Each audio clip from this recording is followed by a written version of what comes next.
This video is for those who have a Toyota Sequoia and their rear door handle is broken. It is tips and advice on how to open the door. If you need more information on how to repair the door, I can leave a link below in the comments. I put this together from another video I made because of a stretched cable, which is also an interesting fix. If you have replaced a door handle and it still doesn't work, you might want to check that video out, or just to get some extra help and some additional tips. So here we go. I'm ready to pull these up. I'm going to yank on these guys, and you have to really yank, and that's the hard part because it might crack right here. Really yank on it because you're working against the metal that's underneath here and also the pins that are locked into place. So the idea is to yank it up just a half an inch to be able to pull this strip back and away from the window. So yanking it up. Let's see if I can do this with the phone. Okay, so I'm feeling it come up. I'm going to come over on this side, do the same thing. Okay, so now I've pulled it away from the window. You can see my finger. And now I can start popping these pins, the plastic pins that are behind here. So I'm going to pull up a little bit more. Okay. Oh, I heard some pops, so now I'm popped open on this side. You see how it's pulled away? Pop, pop. You might not be able to hear the pops. I'll pop this guy away and pop, boom. So I'm off.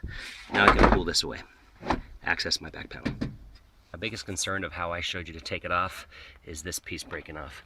Right where the window trim attaches to the plastic piece. All the way around here, especially right here in this corner, it might start to crack. It hasn't for me yet. I've taken it off 3 times, but I'm always leery of it. So just beware. Okay, at this point, I rolled the rear window down about an inch. That'll make it easier for the next step. These 4 nuts will be popped off. 1, 2, 3, 4.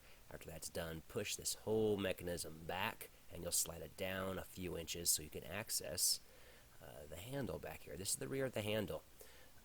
And this is what is easy to get to, and the cable that's attached to it, that's what we're looking for. Pull that cable up, this one right there.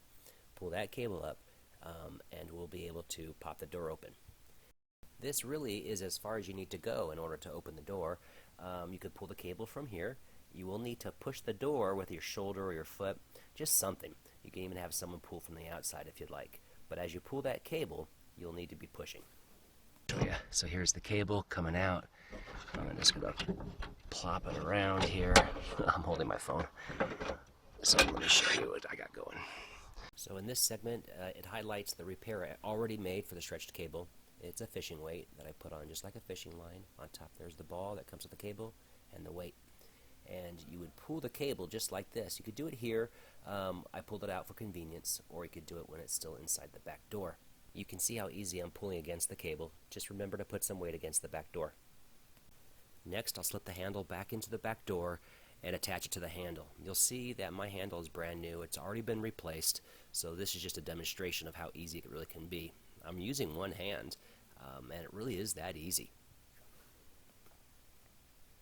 Remember, we're able to see this handle because the mechanism that slides the window up and down, the one that we took the 4 nuts off of, that's out of the way, and only out of the way a few inches. This right here is where the handle tends to break, that piece right here. This one that I'm touching right now, that I'm moving up and down, that actually actuates the cable, that'll sometimes bend on cheaper aftermarket handles. If you buy a cheaper aftermarket handle, it will break again. I recommend going OEM, even though it's a very expensive part. You won't have to mess with it. You should be able to find some of these Toyota parts on eBay, which is a fraction of the cost of going to the dealer to get your part. Okay, I hope this was helpful for you. If it was, and if you liked it, please leave a comment. I'm always looking for new and better ideas.